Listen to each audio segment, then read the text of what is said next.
इसमें क्या करना है जी, देखो वजारत, इसमें हमने आपको ये बताया था, एग्जाम्पल फिर लीजिए। तो पहली क्लास में तो आप ऑलरेडी प्रेजेंट थे। जो ह्यूमन का इंसुलिन जीन है, ह्यूमन इंसुलिन जीन, इसको आपको डालना है बैक्टीरिया में, यहाँ पर प्लाज्मिड में। तो यहाँ प्लाज्मिड हो गया वेक्टर, और इंसुलिन जीन जो है यहाँ पर, ये फॉरेन जीन कहिए, फॉरेन और एलियन जीन और डीएनए, एलियन डीएनए या जीन जो भी। तो अब इसको डालना है इसमें। इसके लिए जो बाहर से आप ले रहे हैं उसको कहते हैं फॉरेन एलियन, और वेक्टर में डालना है। इसको समझने के लिए एक और चीज देखें आप, क्योंकि I told you earlier this chapter is written in a very haphazard way, उल्टा पुल्टा।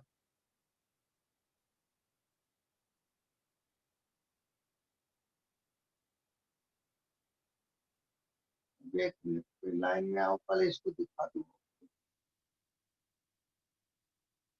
अब याद देखो, आपने कहा जो फॉरेन डीएनए, अब यहाँ पर फिर दिखाया एग्जाम्पल पे, ये फॉरेन डीएनए है, और आपको इसमें से ये डीएनए बीच वाली लेनी है। तो वहीं पर रेस्ट्रिक्शन एंजाइम डाल दिया और ये यहाँ कट गई, और ये वेक्टर दिखा रखा है। ये वेक्टर हमने यहाँ ऐसे दिखाया है, ये यहाँ देखिए बोर्ड पे, और यही वेक्टर। तो अब दोनों पर आप एक ही रेस्ट्रिक्शन एंजाइम डालते हैं, तो ये भी खुल गई और ये डीएनए कट गया। अब इसको उठा के आप यहाँ ले आए, यहाँ अब देखो, अब इसमें डाल दिया ligase enzyme.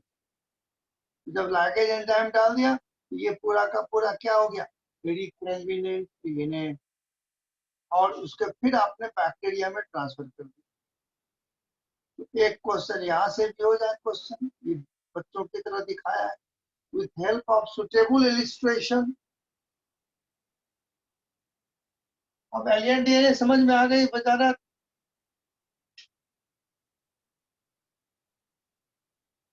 with help of suitable illustration,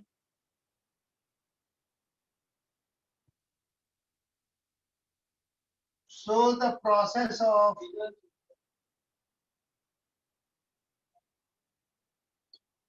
recombinant DNA technology.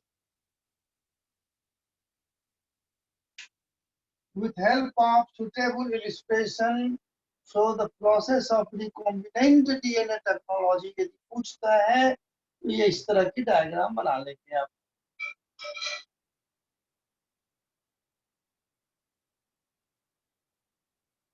बजारा देखो, फॉरेन डीएनए क्लियर हुई मैटर आपको?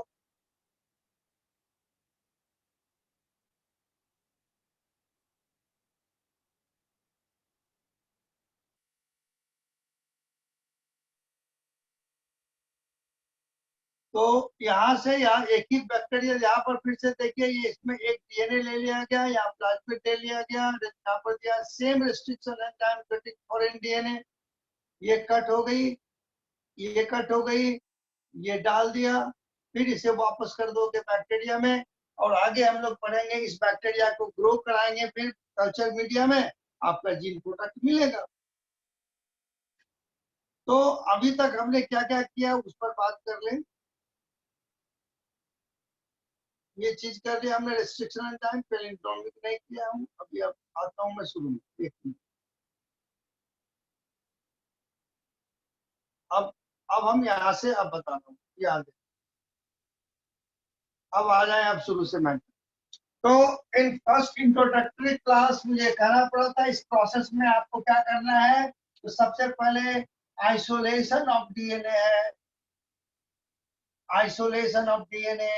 डीएनए आइसोलेट करके आपको क्या करना था, cutting the DNA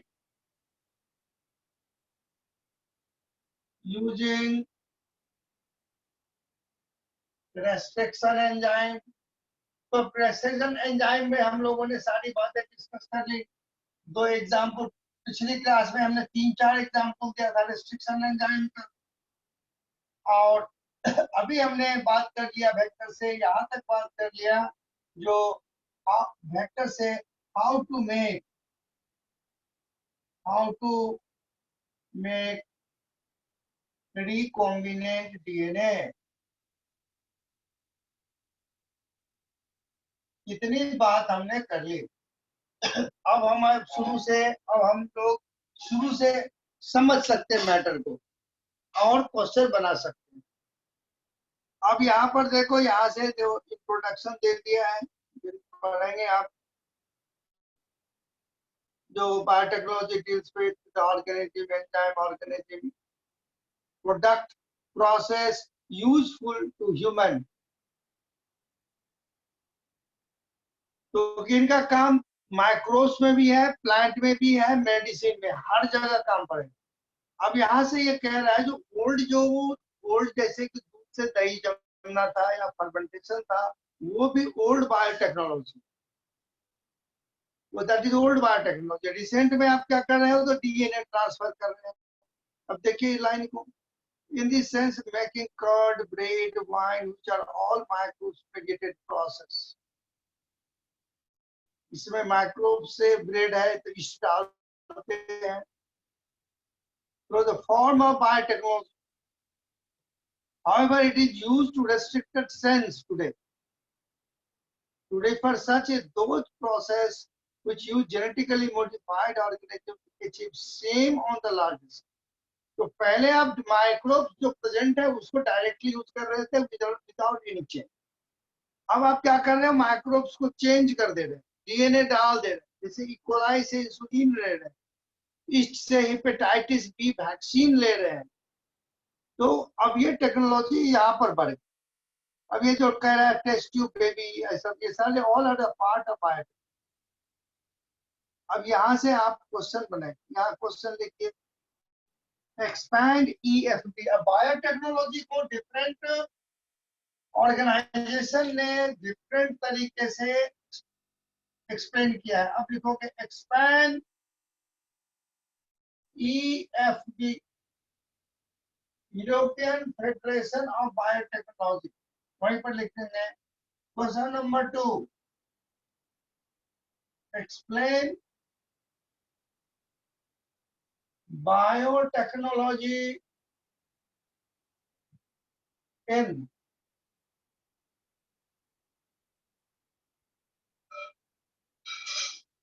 biotechnology according to EFB। अब आंसर देखो, तो यहाँ पर पूछा यूरोपियन फेडरेशन ऑफ बायोटेक्नोलॉजी, और यूरोपियन फेडरेशन ने कैसे डिफाइन किया है, तो ये डेफिनेशन डालोगे, integration of natural science, organism, parts thereof, molecular analogues for product and service।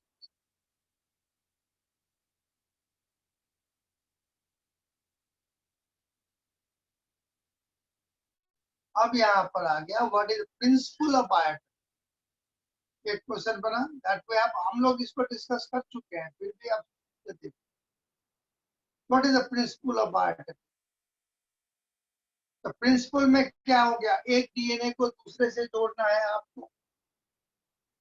देखिए जेनेटिक इंजीनियरिंग में among many two core techniques है। तो एक है जेनेटिक इंजीनियरिंग जोड़ना, और दूसरा जो है एक्सपैंड है, आपकी नई बुक में इसको एक साथ लिख दिया हूँ। इनको point number 2, maintenance of sterile microbial contaminant ambient free engineering process to enable the growth of only one desired microbes। तो पहले आपने डाला, दूसरा आप प्रोडक्ट ले रहे हैं, ये है इनकी प्रिंसिपल।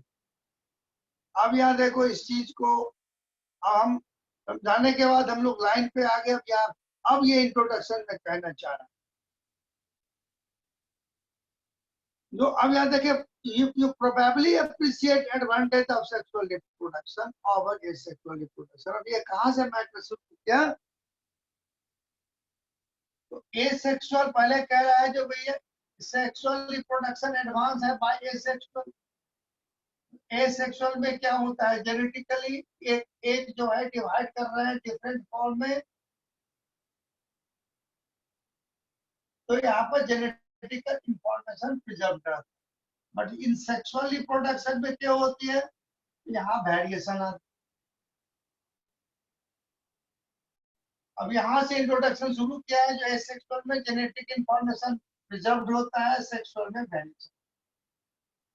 अब नया प्रोडक्ट लेने के लिए आप क्या करते हैं, तो आप करते हैं हाइब्रिडाइजेशन। अब यहाँ पर तीसरी बात कर रहा है हाइब्रिडाइजेशन। तो इन हाइब्रिडाइजेशन जो हम लोग जेनेटिक्स में पढ़े हैं, एक प्लांट को दूसरे प्लांट से क्रॉस कराते हैं, तो एक का pollen grain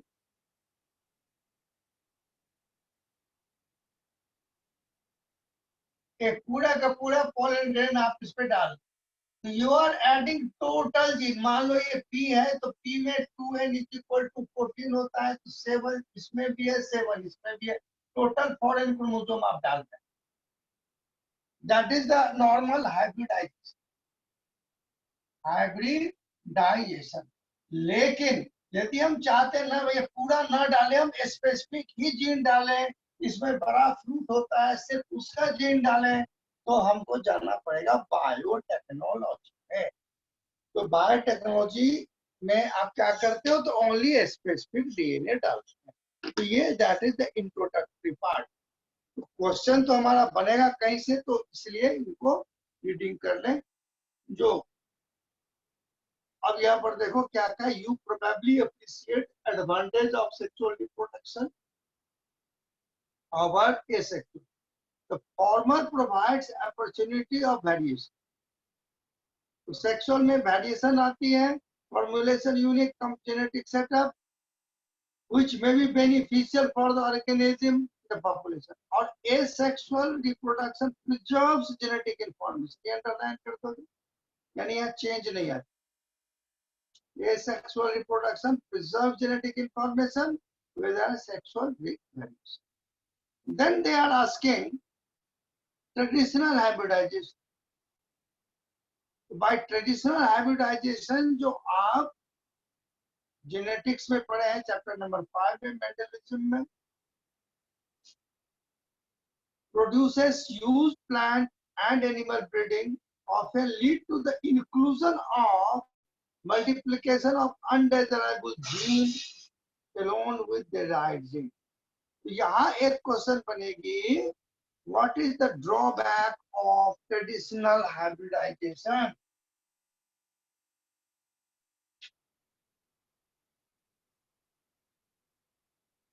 What is the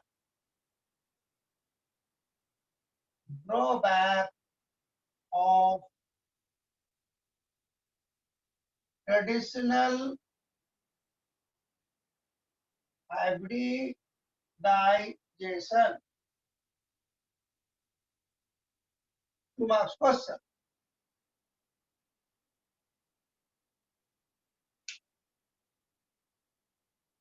तो यहाँ से जब ये पूछ रहा है तो यहाँ से लिखोगे ट्रेडिशनल हाइब्रिडाइजेशन, ठीक है। यहाँ पर लिखेंगे often lead to the, often lead, यहाँ से लिखेंगे answer, lead to traditional hybridisation lead to the inclusion and multiplication of undesirable gene along the desirable gene. बच्चे यही क्वेश्चन लिख लो आप, यहाँ क्वेश्चन लिखो और आंसर यहाँ से ऐड कर लेंगे। ये ऊपर वाला traditional hybridisation lead to the inclusion.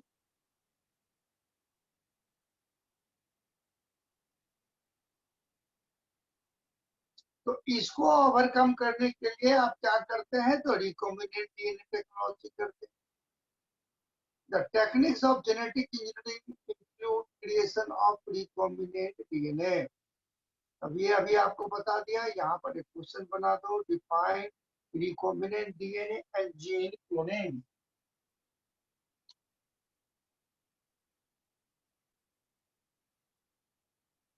Define recombinant DNA, तो या और आरडीएनए। तो अभी हमने बताया था आरडीएनए यही बगल में लिख लेंगे, alien DNA plus vector.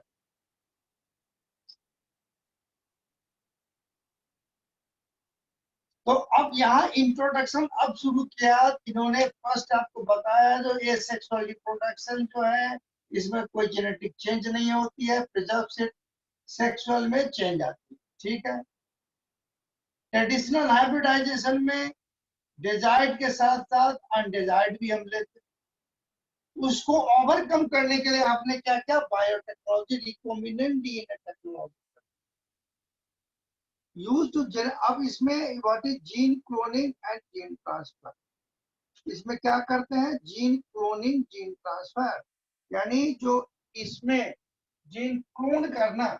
When अब यहाँ पर ये प्लाज्मिड थे, अब इसमें कोई फॉरेन जीन आप इंसर्ट कर रहे हैं, किस call as cloning, this is called as cloning. अब देखो इसमें क्या क्या है, बीच में पूरे सारी मैटर पढ़ने के बाद हम इंट्रोडक्शन में आ रहे हैं। यदि हम शुरू से केवल इंट्रोडक्शन का लाइन पढ़ते तो ये मैटर ही हमको समझ में नहीं। अब तो बच्चे इतना जान रहे हैं कि भैया एक का डीएनए हमको दूसरे में डालना है, नई चीज लेनी है, तो for that they are topping. अब यहाँ देखो यूज ऑफ के, आप हम लोग जीन पर आ गए, gene cloning transfer overcome this limitations and allow us to isolate, introduce only one or set of desirable gene without introducing undesirable gene into the target organism। तो यहाँ तुरंत अब एक क्वेश्चन और भी बन गया, write the benefit of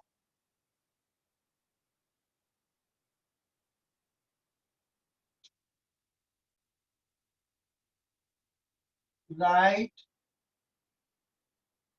benefit of recombinant DNA technology. और एक क्वेश्चन,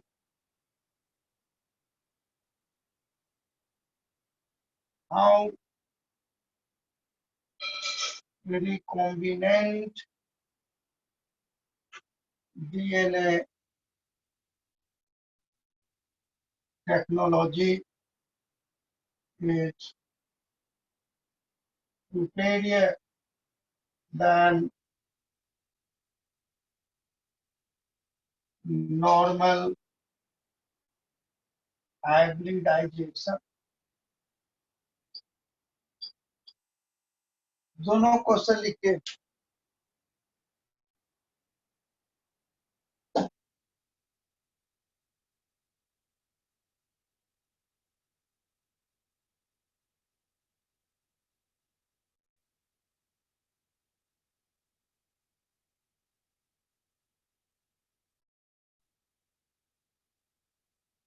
क्वेश्चन लिख लो बच्चे, तो बता देना।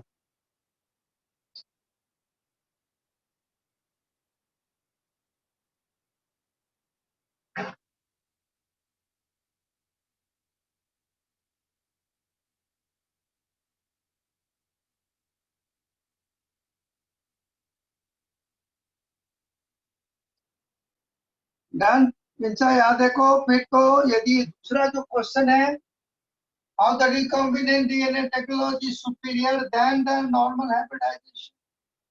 तो अभी जो हमने देखा, जो in benefit of recombinant DNA technology यहाँ हमने लिया, जो इसमें हमने डिजायर्ड जीन ही डालते हैं वो ऐड कर देंगे, और कन्वेंशनल हाइब्रिडाइजेशन का ऊपर हमने लिखा था कि डिजायर्ड के साथ साथ अनडिजायर्ड आएगा, ये दोनों मिक्स कर, तो इन तो ये क्वेश्चन बन जाएगा।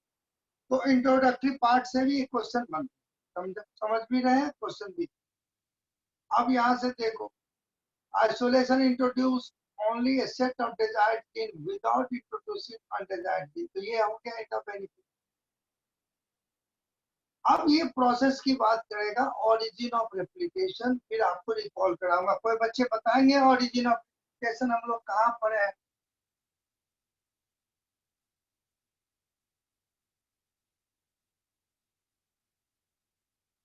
पाका, इंसा, विजारत, yes very good. Chapter number 6 में डीएनए रेप्लिकेशन में, ठीक है। तो अब कहो सर पेज 106 पर, तो D is a part of DNA जहां से रेप्लिकेशन स्टार्ट। अच्छी बात है, याद है, सब क्लियर होती है। अब देखो, पूरी बुक में 3 जगह डिस्कस किया है ओरिजिन ऑफ रेप्लिकेशन। अभी एक डिस्कस कर रहे हैं यहाँ पर, तो यहाँ पर आप 106 भी लिख लो और 199 भी लिख लो, 3 जगह टोटल डिस्कशन है। 199 पर भी फिर आएगा ये origin of replication, that is a part of DNA from where replication starts. तो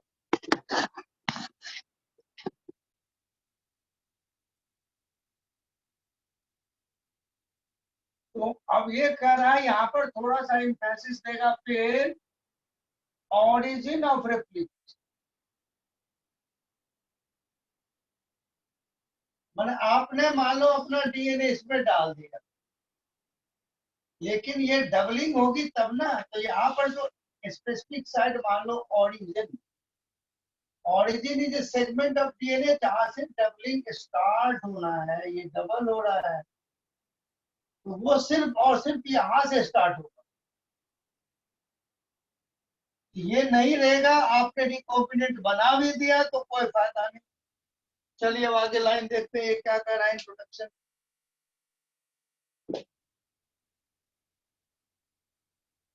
अब देखो, do you know the likely fate of the piece of DNA which somehow transferred into alien organism। आपने जो मान लो हमने कोई एक ह्यूमन का जीन डाल दिया इकोलाई में, तो एलियन ऑर्गेनिज्म हो गया। आपने वायरस का डीएनए डाल दिया ईस्ट में to take hepatitis B vaccine, तो फिर क्या वहां प्रॉब्लम आएगी? The most likely this piece of DNA would not be able to multiply itself in the progeny cells of the organism. But when it gets integrated into the genome of the recipient, genome of recipient, जैसे east में आपने hepatitis B का protein वाला DNA डाल दिया, it may be multiplied and inherited along with the host DNA। तो अब ये जो ईस्ट है या जो कि होस्ट है, मैं एग्जाम्पल लेके कह रहा हूँ, सबको। अब ये ईस्ट है आपके, और ईस्ट में ये आपका डीएनए है, तो ये जब मल्टीप्लाई करेगा तो ये इनका साथ मल्टीप्लाई होना है, तभी तो ये आपको प्रोडक्ट देंगे। ये मैटर आपको इंपॉर्टेंस बताएगा ओरिजिन का। Origin is a part of DNA from where DNA replication starts। वो नहीं रहेगा तो रेप्लिकेट भी नहीं करेगा, आपने डाल दिया उससे कोई फर्क नहीं पड़ेगा, फिर वो आपके काम के नहीं। So here they are giving the importance of origin of replication, उसी बात को डिस्कस कर रहा है। तो let us go through the line। The piece of DNA would not be able to multiply itself with the progeny of the cell of organism, but when it gets integrated into the genome of the recipient, genome भी आप जान ही रहे हो, total genetic material, it may multiply and inherited it along the host DNA। host के DNA के साथ वो भी multiply करेगा। This is because alien piece of DNA has become a part of chromosome।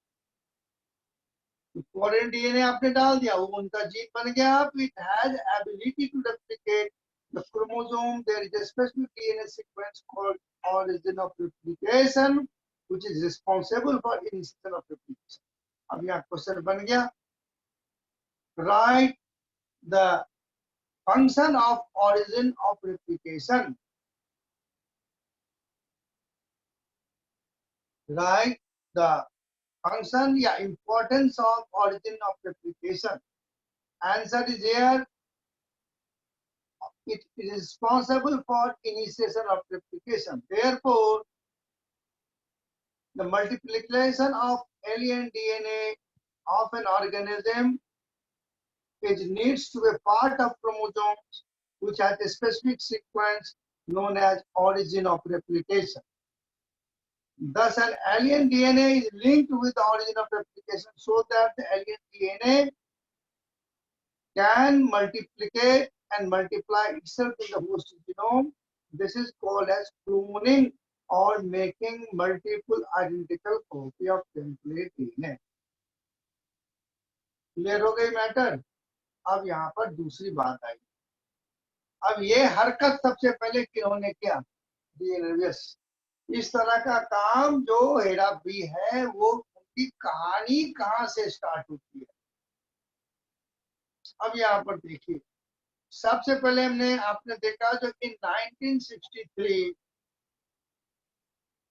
वहां पर जब 195 पर आपको हो गए, 1963 में आल्बर्ट पार्किंस ने डिस्कवर किया रेस्ट्रिक्शन एंजाइम, लेकिन 5 इयर्स तक वो पूरे रिकॉग्नाइज नहीं हो पाए. यदि आप उस वहां से लिंक करो तो अब इसके बाद उसको कहा है डिस्कवरी का, और ये इनके आगे का काम 1972 का पहले दे दी. तो अब जब आप लाइन पढ़ोगे मिलाओगे तब ना मैटर ये क्लियर आएगी. अब देखो मैं देख ही दूं, आपको बता दूं. ये क्या देखो, अब इस लाइन को जोड़. The first restriction enzyme Hind2 whose functioning depend on a specific DNA sequence was isolated, characterized 5 years later. यहाँ पर देखिए 5 साल के बाद, इसमें 5 कर दो तो ये हो गया 1968 में जाके कैरेक्टराइज हुआ. जब इतनी काम हो गए और भी चीज आगे बढ़ा,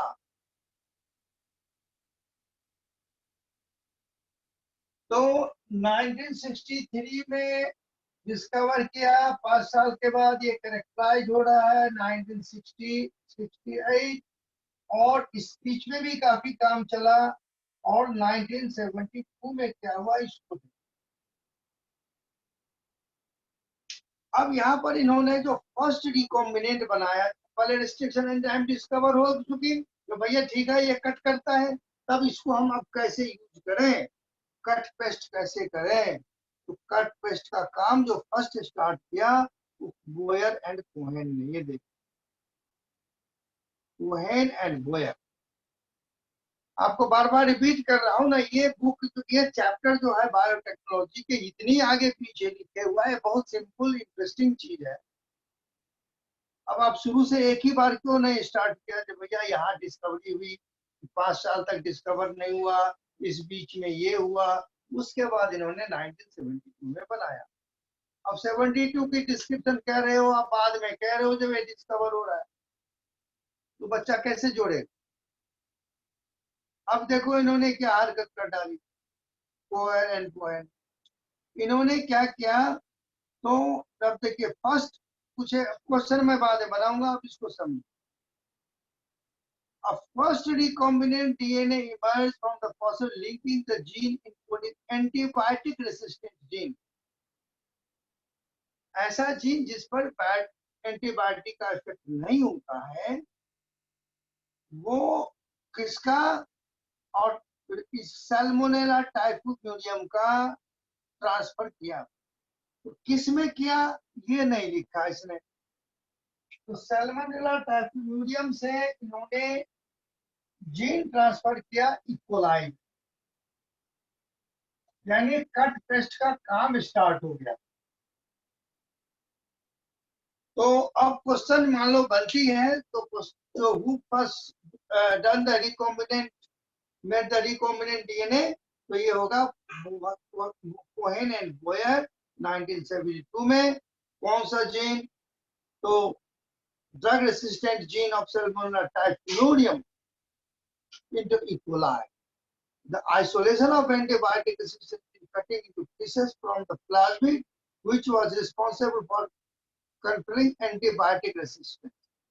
तो ड्रग रेसिस्टेंट जीन का क्या होता है कि यदि आप है तो उस पर एंटीबायोटिक का कोई इफेक्ट नहीं होता। इन्होंने जो किया, अब जो इकोलाई था इस पर मान लो कोई एंटीबायोटिक दे रहे थे, एंटीबायोटिक, तो यहाँ पर जो ये था ये मर जाता। अब इन्होंने क्या किया, इस सेल में जो सैल्मोनेला का ड्रग रेसिस्टेंट जीन डाल दिया।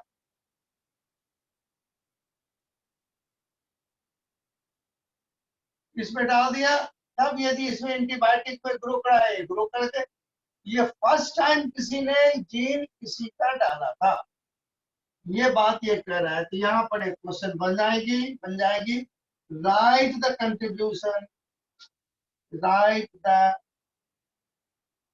Contribution of Boyer and Cohen. दूसरे तरीके से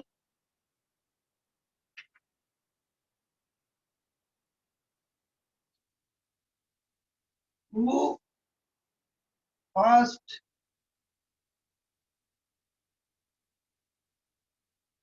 made the recombinant DNA?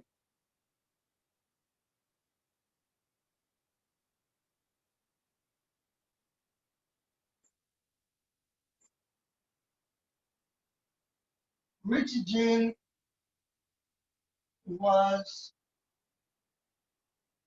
transferred? तो यहां से ये क्वेश्चन बन, हाँ मैं आपको छूट है, फिर आपकी कोई क्लास होगी छूट दूंगा। ओके, इसमें छूट दूंगा भैया। आपकी फिर अगली क्लास है, अब यहाँ बंद कर देता हूँ। यहाँ के बाद काफी निकल आया,